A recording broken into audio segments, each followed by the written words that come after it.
The crystal palace floating above the clouds of Zephyria Prime was unlike anything humans could imagine. Towers of pure light stretched toward the purple sky, and bridges made of solid energy connected massive structures that defied all laws of physics. This was the home of Queen Lirelei, ruler of the most powerful civilization in their corner of the galaxy. Queen Lirelei herself was a sight to behold. Her skin shimmered like moonlight on water, and her eyes held the wisdom of someone who had lived for over 3,000 years. When she moved, the air around her seemed to dance, responding to her thoughts before she even formed them completely. She could lift entire buildings with her mind, turn solid metal into vapor with a glance, and read the thoughts of anyone within 100 miles. On this particular morning, she sat on her throne made of crystallized starlight, reviewing reports from her scout ships. These ships had been exploring distant star systems for decades, mapping new worlds and cataloging the species they found. Most of the time, the reports were boring.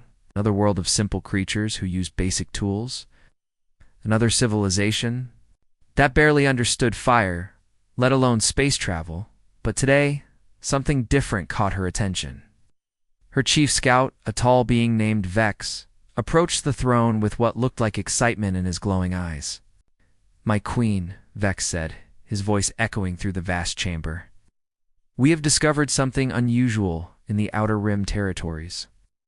Queen Lirelei leaned forward slightly, her interest sparked. "Tell me." Vex activated a holographic display that showed a small blue and green world spinning slowly in the darkness of space. "This planet calls itself Earth, Your Majesty. It orbits a yellow star and has one natural satellite." The queen studied the image. The world looked pleasant enough, with swirling white clouds and vast oceans. Standard classification? Just it, my queen. The inhabitants are ... peculiar. Vex seemed to struggle with his words. They call themselves humans, and according to our observations, they possess no psychic abilities whatsoever. Queen Lirelei blinked in surprise. In all her years of rule, in all the worlds her empire had discovered, she had never encountered a species that had evolved intelligence without developing mental powers. None at all? None that we can detect? They cannot move objects with their thoughts, cannot read minds, cannot even sense basic emotional auras. They appear to rely entirely on primitive technology and ... Vex paused, as if embarrassed to continue. "And what? Physical strength, my queen? They seem to believe they can solve problems through manual labor and something they call determination." A soft laugh escaped from Queen Lirelei's lips. The sound was like wind chimes in a gentle breeze, but it carried a note of amusement that bordered on mockery. "How charmingly primitive. Tell me more about these humans." Vex activated more images, showing bustling human cities, their crude vehicles that burn fossil fuels, and their laughably simple weapons. They have divided themselves into multiple nations, each with their own military forces. Our scouts report that these humans have something they call warriors, professional fighters who supposedly possess great skill in combat. The queen's amusement grew. Warriors? These creatures who cannot even manipulate matter at the molecular level? What could they possibly fight with? Metal projectiles fired from handheld devices, explosive chemicals, and Vex looked genuinely confused. Sharpened pieces of metal, attached to handles. The entire royal court erupted in laughter. The idea was so absurd that even the queen's most serious advisors couldn't contain themselves. Beings who could reshape reality with their thoughts were being told about creatures who fought with pointed sticks and metal balls. Queen Lirelei raised her hand for silence, though her eyes still sparkled with mirth. "Let me understand this correctly. These humans have created legends about their warriors, fighters who use primitive weapons and rely on physical strength alone." "That appears to be the case, Your Majesty. Our scouts have intercepted their communications and entertainment broadcasts. They tell stories of individual humans who supposedly accomplished incredible feats through courage and determination alone." Another wave of laughter swept through the court. The concept was so foreign to the Zephyrians that it seemed like fantasy. They had evolved beyond physical limitations millions of years ago. Why would any intelligent species choose to remain bound by the weakness of flesh and bone? Your Majesty, interrupted General Crone, the Queen's chief military advisor. These reports must be exaggerated. Our scouts are known for their creative interpretations of primitive cultures. No species could survive, let alone thrive, without psychic evolution. It's impossible. Queen Lirelei nodded thoughtfully. She had seen this before. When her scouts encountered particularly backward civilizations, they sometimes embellished their reports to make their missions seem more interesting. The idea of warriors who fought with nothing but physical prowess was clearly one of these embellishments. I agree, General. These human warrior legends are obviously fictional stories. It's created by a primitive people trying to make sense of a universe they don't understand. No doubt they worship these imaginary figures as gods or mythical heroes. She stood from her throne, her robes flowing around her like liquid silver. The movement caused the crystal formations around the chamber to resonate with a beautiful, haunting melody. Prepare the invasion fleet. This Earth will make a fine addition to our empire. A world of beings without psychic abilities will surrender the moment they witness our true power. General Crone bowed deeply. It shall be done, Your Majesty. No. Large a force do you recommend for this conquest? Queen Lirelei waved her hand dismissively. A single battle group should suffice. Perhaps we can use this as a training exercise for our younger officers. Let them practice their skills on opponents who cannot fight back properly. The decision was made with the casual indifference of someone swatting an insect. In Queen Lirelei's mind, the conquest of Earth would be over before it began. These humans, with their legendary warriors, would take one look at beings who could bend reality itself and immediately surrender. As the court dispersed and preparations began for what everyone assumed would be the easiest conquest in their empire's history, Queen Lirelei returned to her private chambers. The walls were transparent crystal that offered a view of the swirling clouds below and the star-filled void above. She thought about the scout reports and couldn't help but smile. Humans who fought with metal sticks and believed in warrior legends. It was almost endearing in its innocence. Soon these primitive beings would understand what real power looked like. They would kneel before psychic might that could reshape worlds. Their silly stories about physical warriors would be forgotten forever. The Queen had no way of knowing that in dismissing human warriors as mere legends, she had made the greatest mistake in her 3,000-year reign. Soon she would learn that some legends exist precisely because they represent truths too powerful to ignore. The morning sky over New York City turned an unnatural shade of purple as the first Zephyrian ships descended through the clouds.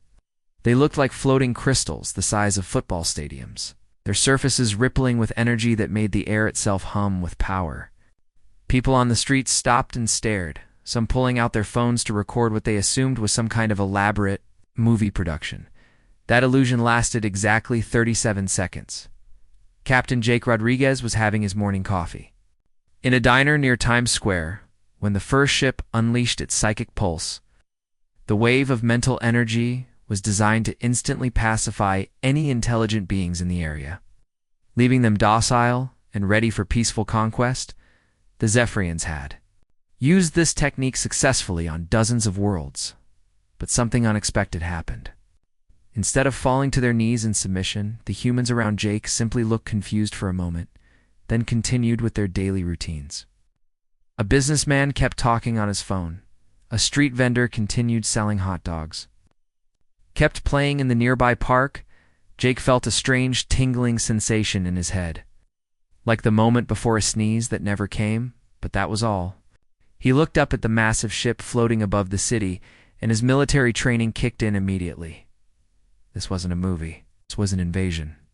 The Zephyrian commander aboard the lead ship, a being named Zex, stared at his control panel in complete bewilderment. The psychic suppression field was operating at full power. Yet the primitive beings below were acting as if nothing had happened. This was impossible. Every species they had ever encountered possessed some level of psychic sensitivity, even if it was minimal, sir, reported his tactical officer. The mental pacification wave appears to have had no effect on the local population. Zex's 3 eyes blinked in rapid succession, a sign of extreme confusion among his kind. Increase power to maximum. Perhaps their minds are simply more resistant than anticipated. The second pulse was 10 times stronger than the first. It should have been powerful enough to knock out a Zephyrian battlecruiser's psychic defenses. But again, the humans below simply continued their morning activities as if giant alien ships weren't floating directly above their heads. Jake, meanwhile, was already on his radio, calling in the situation to his commanding officer at the nearby military base. Within minutes, emergency broadcasts were going out across the city, and air raid sirens that hadn't been used since World War II began wailing across the 5 boroughs. The Zephyrians decided to try a more direct approach. Landing pods began descending from the ships, each one carrying a squad of alien warriors whose psychic abilities could level city blocks. They expected the humans to flee in terror at the sight of beings who could manipulate reality itself. Instead, they found themselves facing something they had never encountered before: organized human resistance. Jake and his team of special forces operatives had taken position on the roof of a nearby building. As the first Zephyrian squad emerged from their landing pod, floating gracefully above the street with their robes billowing in an artificial breeze they created with their minds, Jake gave the signal his team had been waiting for. The first sniper shot took the lead Zephyrian completely by surprise, not because it hurt him particularly. His psychic shields absorbed most of the impact, but because the primitive beings were actually fighting back. In 3,000 years of conquest, no species had ever fired the first shot at Zephyrian forces. The alien warrior, a tall being with silver skin and glowing purple eyes, turned toward the building where the shot had originated. He raised his hand to collapse the entire structure with a focused thought, but something strange happened. Just as he began to concentrate his power, an explosion erupted right next to his squad. Jake's team had rigged the street with improvised explosives, using construction materials and military-grade charges. The blast didn't seriously injure the aliens; their personal shields were too strong for that. But it disrupted their concentration at a crucial moment. This was something the Zephyrians had never experienced. Their psychic abilities required focus and mental clarity. They were used to fighting other psychic species who would engage in elegant battles of mental power, each side trying to outthink and outmaneuver the other through superior concentration and willpower. Humans didn't fight like that at all. As the first Zephyrian squad tried to regroup, Jake's team was already moving to their second position. They had spent years training for urban warfare, learning to use the environment itself as a weapon. Every building, every street corner, every sewer grate was a potential advantage. The aliens could read minds, but humans were the first species they had encountered whose thoughts were completely invisible to them. The Zephyrians found themselves facing an enemy they couldn't predict, couldn't anticipate, and couldn't understand. Across the city, similar scenes were playing out. In Brooklyn, Sergeant Lisa Park was leading a group of National Guard soldiers in a running battle through the streets. The aliens could lift cars with their minds and turn concrete into dust, but they couldn't understand why these humans kept fighting when they were so clearly outmatched. Lisa's squad used hit-and-run tactics, striking fast and then disappearing into the urban maze before the aliens could focus their considerable powers on them. They had discovered that the Zephyrians' abilities, while incredibly powerful, took time and concentration to use effectively. Keep them moving, keep them confused, and they couldn't bring their full power to bear. In Manhattan, Detective Ray Chen found himself leading a group of civilians to safety through the subway tunnels. The aliens' psychic powers couldn't penetrate the thick concrete and steel underground, giving the humans a refuge the invaders couldn't easily access. But what surprised the Zephyrians most wasn't the humans' tactics, or their weapons, or even their refusal to surrender. It was their complete lack of fear in the face of impossible odds. Commander Zex watched from his ship as his ground forces struggled against an enemy that should have been helpless. These humans had no psychic abilities, no advanced technology, no apparent advantages whatsoever. Yet they fought with a determination that seemed to defy logic itself. "Sir," his tactical officer reported, "we're receiving similar reports from invasion sites across the planet. Human resistance is much stronger than anticipated." Zex studied the battlefield below. He watched human soldiers coordinate attacks, using primitive radio communications. saw civilians help each other evacuate using nothing but hand signals and shouted instructions, witnessed fighters who kept attacking even when wounded. It made no sense. In the Zephyrian understanding of warfare, the stronger force always won quickly and decisively. But these humans seemed to operate under completely different rules. They acted as if victory was possible, even when it clearly wasn't. Increase ground forces by 50%, Zex ordered, and request tactical analysis from the home fleet. We need to understand what we're dealing with here. As reports poured in from around the globe, a disturbing pattern emerged. Everywhere the Zephyrians landed, they encountered the same phenomenon. Humans who fought back despite having no realistic chance of victory. It wasn't logical. It wasn't strategic. It wasn't even sane by Zephyrian standards, but it was working, for the first time in their empire's history. The Zephyrians found themselves in a prolonged battle with a species they had expected to defeat in hours. These legendary human warriors that Queen Lirelei had dismissed as myths were proving to be far more real and far more dangerous than anyone had imagined. The invasion that was supposed to be a training exercise for young officers was becoming something else entirely. The first real challenge the Zephyrian Empire had faced in over a millennium. 3 months had passed since the first Zephyrian ships appeared in Earth's skies, and the world had changed completely.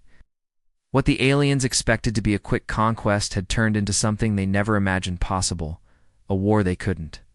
WIN Dr. Elena Rodriguez sat in an abandoned subway tunnel beneath Chicago, surrounded by maps, radio equipment, and dozens of handwritten messages.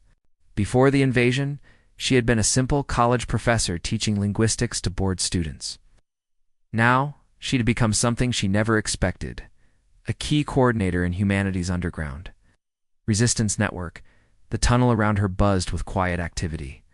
Former office workers sat next to retired soldiers, sharing information about alien patrol routes. A group of teenagers who had become expert messengers huddled around a battery-powered radio, listening for coded broadcasts from other resistance cells.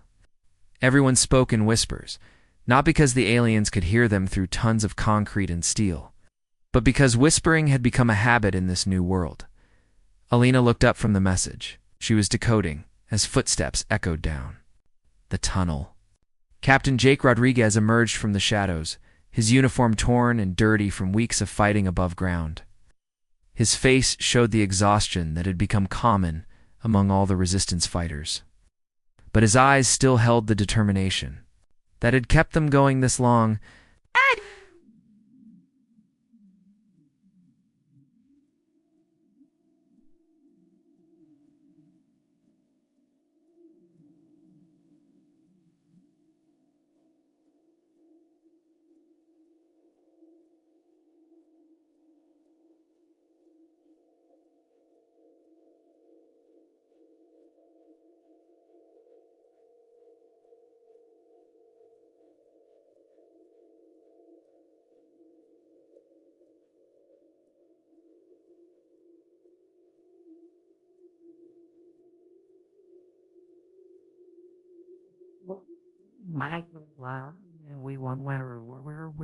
Jake asked, settling down beside a makeshift table covered with communication equipment.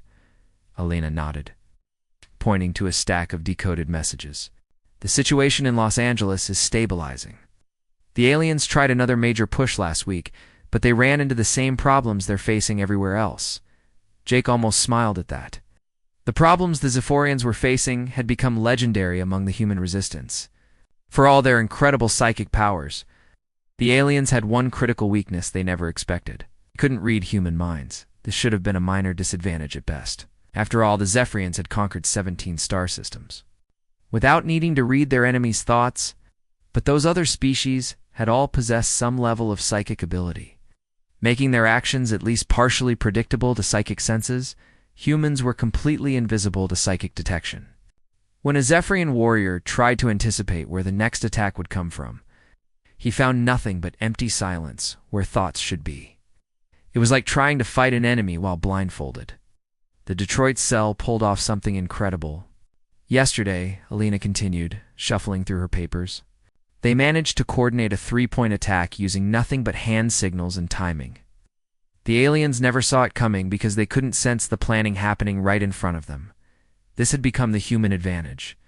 While the Zephyrians relied on their psychic abilities to coordinate their forces and predict enemy movements. Humans had developed communication methods that were completely invisible to psychic detection. Written messages, hand signals, prearranged timing signals. Even simple things like leaving chalk marks on walls had become powerful tools in the fight against an enemy that could read minds, but couldn't read symbols. Jake pulled out his own batch of reports, messages that had been passed from hand to hand across hundreds of miles. The situation in Texas is getting interesting. They've figured out something about the alien technology that might help us. He showed Alina a crude diagram drawn on the back of an old restaurant menu. It showed the basic structure of a Zephyrian battlesuit, with notes scribbled around the edges in different handwriting. Turns out their personal shields have a weakness, Jake explained. They're designed to stop psychic attacks and energy weapons. But they're not very effective against old-fashioned physical impact. A good solid hit with something heavy can overload their systems. Alina studied the diagram with the careful attention she once reserved for ancient languages. In this new world, understanding alien technology had become as important as understanding human nature. How did they figure this out? Trial and error mostly. A construction worker in Houston managed to knock one of their soldiers unconscious with a sledgehammer. Everyone thought it was a lucky shot until they started testing the theory systematically. This was how human resistance had evolved over the past 3 months. Without the ability to match alien technology directly, humans had become masters of adaptation and innovation. Every discovery, every successful tactic, every hard-won advantage was shared across the global network through their invisible communication system. The network itself was a marvel of human organization. Professor Alina had become a key node. Not because of any military training, but because of her ability to decode and translate messages between different resistance cells. Her background in linguistics made her perfect for creating and breaking the simple codes that kept human communications secure. In New York, Detective Ray Chen had transformed from a cop into something like a spy master, coordinating information networks across the city. His knowledge of the urban underground had made him invaluable in establishing safe communication routes that the aliens couldn't detect or intercept. In Los Angeles, Sergeant Lisa Park had evolved from a National Guard soldier into a tactical innovator, developing new fighting techniques specifically designed to exploit Zephyrian weaknesses. Her methods spread across the continent through the resistance network. It's adapted and improved by local fighters who face similar challenges. What amazed everyone, including the humans themselves, was how effectively their decentralized network functioned. Without any central command structure, without advanced technology, without even the ability to communicate instantly across long distances, human resistance cells had learned to work together in ways that confused and frustrated their psychically connected enemies. There's something else, Jake said, lowering his voice even though they were already speaking in whispers. We're getting reports that the aliens are starting to act differently. More cautious, more ... uncertain. Alina looked up from the messages she was organizing. What do you mean? According to our spotters, their patrols are smaller now, and they're avoiding areas where they've faced heavy resistance. Some of their units are staying close to their ships instead of venturing into the cities. It's like they're starting to be afraid of us. God. The idea seemed impossible, but the evidence was mounting. The Zephyrians, who had expected to conquer Earth, in a matter of days, were now acting like an occupying force under siege. Their superior technology and incredible psychic abilities hadn't translated into the easy victory they had anticipated. Alina organized her latest batch of decoded messages, each one representing another small victory in humanity's ongoing fight for survival. Reports of successful ambushes, alien equipment captured or destroyed, evacuation routes established and maintained. Individually, each success was small. Together they added up to something the aliens had never faced before. An enemy that refused to be defeated. You know what I think is happening? Alina said, looking at the map spread around their underground command post. I think they're starting to realize that their legends about human warriors weren't legends at all. Jake nodded slowly. Before the invasion, he had been just another soldier. Like thousands of others, he had become something more than that. Not because of any special powers or advanced technology, because of something the aliens couldn't understand or counter: the simple human refusal to give up above them. The city lay under alien occupation. Defrian ships patrolled the skies, and their warriors controlled the major streets and buildings. But beneath the surface, in tunnels and basements and hidden rooms, the real war was being fought by ordinary people who had become extraordinary through necessity. The Zephyrian Empire had conquered star systems. They had never faced anything like the quiet determination that kept these underground networks functioning. They had powerful technology and incredible abilities, but they couldn't comprehend the force that kept humans fighting against impossible odds. As Alina prepared another batch of messages to be carried across the city by teenage runners who moved through the underground like ghosts, she couldn't help but wonder what Queen Lirelei was thinking now. The easy conquest had become a grinding stalemate, and the legendary human warriors were proving to be far more real than anyone had expected. The crystal spires of Queen Lirelei's palace on Zephyria Prime no longer rang with the musical laughter they once had. For months now, the halls had been filled with hushed conversations and worried whispers. The easy conquest of Earth had become something unthinkable, a war that the mighty Zephyrian Empire was not winning. Queen Lirelei stood before a massive holographic display showing the current state of the invasion. Red markers indicated areas of heavy human resistance, showed Zephyrian-controlled zones. What should have been an ocean of blue with tiny spots of red had become something else entirely. The two colors were mixed together in a chaotic pattern that hurt to look at. General Crone approached the throne with the latest reports, his usually confident posture replaced by something that looked almost like fear. "Your Majesty, we've received updates from all invasion sectors." "Tell me," the Queen said, though her voice lacked its usual authority. "The humans continue to resist with methods our tactical computers cannot predict. They coordinate attacks using primitive communication systems that our psychic sensors cannot detect. They fight in ways that contradict every military principle. We understand." Queen Lirelei turned away from the display. In her 3,000 years of life, she had never faced a problem that couldn't be solved with sufficient application of psychic power. Yet these primitive humans seemed immune to everything her forces could bring against them. "Perhaps," she said slowly, "it is time for a different approach." General Kron looked puzzled. "What do you mean, Your Majesty?" "I will go to Earth myself." The declaration sent shockwaves through the royal court.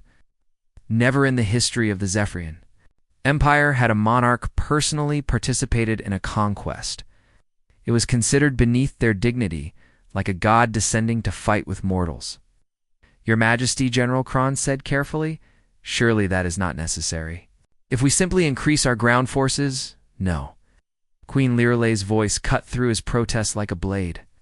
"For months, I have listened to reports of human warriors who fight with impossible courage.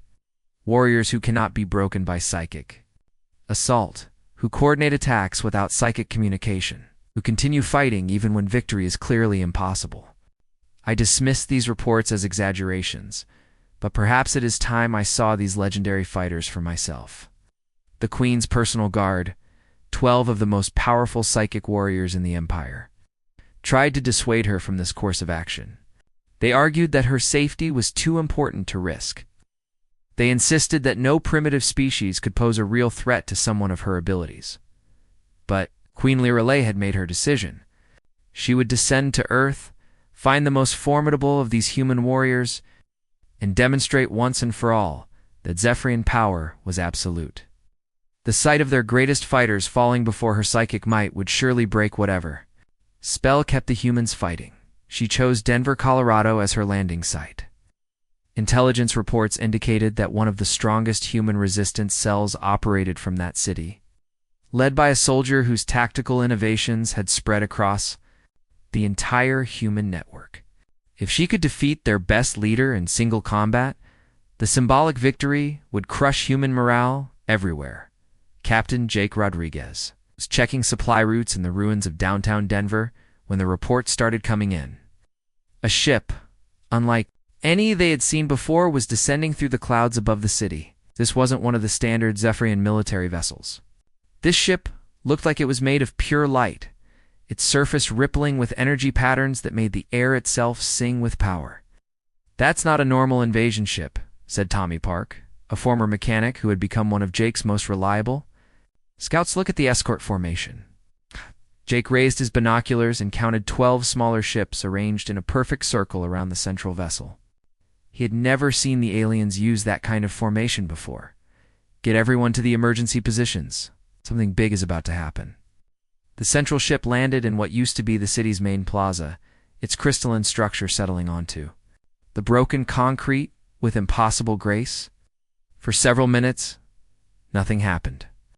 Then, slowly, a ramp of solid light extended from the ship's base. Queen Lirelei emerged like something from a dream. Her robes flowed around her as if she were underwater, and the air itself seemed to bend and shimmer in her presence. She was accompanied by her 12 guardians, each one powerful enough to level city blocks with concentrated thought. But what struck Jake most wasn't her obvious power or alien beauty, it was the expression on her face. After months of fighting, Zephyrian soldiers who seemed confused and frustrated by human resistance, he was looking at someone who radiated absolute confidence. This being truly believed she was invincible. Jake's radio crackled with reports from his spotters positioned throughout the ruined city. "Jake, this is Maria. I count 13 hostiles, but the psychic readings are off the charts."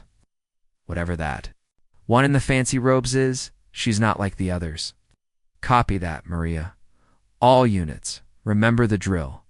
Stay mobile, stay unpredictable, and don't give them time to concentrate their abilities." The battle began exactly as Jake expected it would. Queen Lirelei raised her hand, and an entire building simply ceased to exist. Where a 20-story office complex had stood moments before, there was now empty air and a pile of fine dust settling in the afternoon sunlight. Her guardians spread out in a coordinated pattern, their movements perfectly synchronized through psychic communication. They began reshaping the battlefield itself, turning streets into walls, lifting chunks of concrete into the air to create floating barriers, and generating fields of energy that hummed with deadly power. It should have been the most one-sided battle in human history. Instead, Jake's team did what humans had been doing for months. They adapted. The Queen expected them to cower before her overwhelming display of power. Instead, they split up and began moving through the urban ruins using routes they had planned months earlier. She tried to track their movements psychically, but found only empty silence where thoughts should be. Her guardians attempted to coordinate her attacks using their usual telepathic methods, but the humans refused to stay in one place long enough for concentrated psychic assault to be effective. Every time the aliens focused their power on one location, the humans were already somewhere else entirely. Jake watched from a concealed position as Queen Lirelei grew visibly frustrated. She was used to enemies who fought with psychic elegance, beings who would engage in formal combat with proper rules and predictable patterns. Humans didn't fight like that at all. A small explosion erupted near one of her guardians. Not powerful enough to cause serious damage, but certainly enough to disrupt his concentration. Then another, and another. Jake's team had rigged the entire plaza with improvised charges months ago, turning the battleground itself into a weapon. "This is impossible," Queen Lirelei said, her voice carrying clearly across the ruined plaza. "How can beings with no psychic abilities coordinate such precise attacks?" That's when Jake realized something that changed everything. She still didn't understand. Even after months of war, even after facing human resistance across an entire planet, the Queen still couldn't comprehend what she was really fighting against. She saw human warriors as an impossibility, a contradiction that couldn't exist in her understanding of the universe. She had come to Earth to disprove a legend, never realizing that she was about to face the truth that would shatter everything she believed about power, strength, and what it meant to be undefeatable. From his position in the ruins, Jake prepared for what he somehow knew would be the most important fight of his life. It's not because he expected to win, because someone needed to show this arrogant alien queen exactly what human warriors were really made of. The plaza in downtown Denver had become a battlefield unlike anything the universe had ever seen. On one side stood Queen Lirelei, the most powerful psychic being in known space, surrounded by her elite guardians who could reshape reality with their thoughts. On the other side, Captain Jake Rodriguez and his small team of human resistance fighters crouched behind the rubble of a civilization that refused to surrender. Jake's radio crackled with final position reports from his team. "Tommy, you in position?" he whispered into the device. "Ready, Jake. Got eyes on 3 of the Guardians from the north side. Maria, how's your angle?" "Clear shot to the big ship. If this goes bad, I can at least make some noise." Jake took a deep breath and checked his equipment one last time. Standard military rifle, 3 grenades, a combat knife, and enough ammunition for maybe 10 minutes of sustained fighting. Against beings who could disintegrate matter with their minds, it wasn't much. But it was what he had, and it would have to be enough. Queen Lirelei had grown tired of the cat-and-mouse game.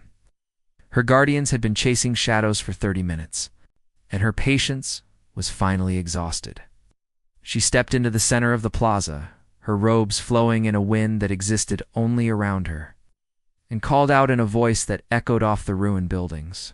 "Human warriors, you fought bravely, but this meaningless resistance ends now. Face me, and I will show you what real power looks like. Continue hiding, and I will reduce this entire city to dust." Jake knew this was the moment everything had been building toward, not just this battle, but the entire war. The Queen had come to Earth to disprove what she saw as impossible legends about human fighters.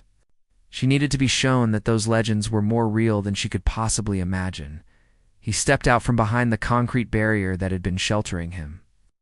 His rifle held ready but not aimed directly at the Queen, around the plaza. He could see her guardians tense, their hands beginning to glow with psychic energy. "You want to see a human warrior?" Jake called out, his voice carrying clearly across the broken plaza. "Here I am." Queen Lirelei looked at him with something that might have been amusement. This was what had been causing her empire so much trouble. A single being in torn clothing, carrying primitive weapons, with no psychic abilities whatsoever. He looked tired, dirty, and completely outmatched. "You are their champion?" she asked, genuine curiosity in her voice. "You are what the reports have been calling a legendary warrior." Jake almost smiled at that. "Lady, I'm just a soldier who's been having a really long year." The Queen raised her hand, and Jake felt the air around him begin to thicken. This was it, the psychic attack that had ended the resistance of dozens of other species. He braced himself for the mental assault that would leave him helpless on the ground, but the attack never came. Not because the Queen had changed her mind, but because Jake's teammates had been waiting for exactly this moment. Tommy's improvised explosive device detonated right next to one of the Guardians, the blast disrupting his concentration just as he was preparing to support the Queen's psychic assault. Ria's sniper shot struck another Guardian's energy shield, impact causing a feedback loop that sent him stumbling backward. All around the plaza, small explosions and gunfire created exactly the kind of chaos that human fighters had learned to use as their greatest weapon. Not enough to seriously hurt the aliens, but more than enough to break their focus and coordination. Queen Lirelei turned to see what was happening to her carefully arranged formation. And in that moment of distraction, Jake did something that no enemy in her 3,000-year reign had ever done. He charged straight at her, not with any special powers or advanced technology. Not with psychic abilities or energy weapons. It's just a human being running as fast as he could across broken concrete, relying on nothing but timing, training, and the kind of stubborn determination that had kept his species fighting for months. Against impossible odds, the Queen turned back toward him, raising both hands to unleash a psychic blast that should have torn him apart at the molecular level. But Jake had learned something about Zephyrian abilities during months of warfare. Their power was incredible, but it required concentration and focus to use effectively. He threw himself into a roll just as her attack reached where he had been standing, came up running, and kept closing the distance between them. The Queen tried to track his movement, but he was moving in ways her psychic senses couldn't predict, because he wasn't using psychic abilities at all. When Jake reached her, confrontation lasted exactly 3 seconds. The queen attempted to use her personal energy shield to stop his attack, but the shield was designed to deflect psychic assaults and energy weapons. Jake's combat knife was neither of those things. It was just sharpened steel driven by human muscle and determination. The blade slipped through her defenses as if they weren't there, coming to rest at her throat. For the first time in her incredibly long life, Queen Lirelei found herself completely helpless, held at the mercy of a being she had dismissed as primitive and powerless. "How?" she whispered, staring into Jake's eyes with an expression of complete bewilderment. "How is this possible?" Jake looked back at her, and in his face she saw something that finally made her understand what the reports had been trying to tell her for months. This wasn't a creature driven by psychic power or advanced technology. This was something far more dangerous. A being who simply refused to give up, no matter what the odds against him. "'Cause we're not legends," Jake said quietly. "We're real. We're human, and we don't quit." Around the plaza, the Queen's guardians had stopped fighting. They stood frozen, watching their supposedly invincible ruler held captive by a single human warrior armed with nothing but determination and a piece of sharpened metal. The silence stretched for what felt like forever. Then, slowly, Queen Lirelei did something that stunned everyone present, including her own forces. She surrendered. "Stand down," she called to her guardians, her voice barely above a whisper. "All forces, stand down immediately." Jake stepped back, lowering his weapon, but staying alert. "Why?" The Queen looked around the ruined plaza, seeing it clearly for the first time. Not as a primitive world to be conquered, but as the home of beings who had taught her empire something they had forgotten in their millions of years of easy victories. "Because I finally understand," she said. "Your legends about human warriors were never legends at all. They were warnings. Warnings about what happens when an unstoppable force meets truly immovable objects." Within hours, the order to withdraw went out to every Zephyrian ship in Earth's solar system. The invasion that was supposed to last days had been ended by a single human soldier who proved that some truths are too powerful to dismiss as myths. As Jake watched the alien ships disappear into the depths of space, he thought about what the Queen had said. They were legends after all. Not because their stories were made up, but because some realities are so incredible that they become legends simply by being true. The war was over. But the legend of human warriors, real warriors who fought with nothing but courage and an absolute refusal to surrender, would spread across the galaxy, ensuring that no one would ever again make the mistake of dismissing humanity as powerless. Queen Lirelei had come to Earth to disprove the existence of legendary human fighters. Instead, she had learned that the most dangerous legends are the ones that are absolutely, unshakably real.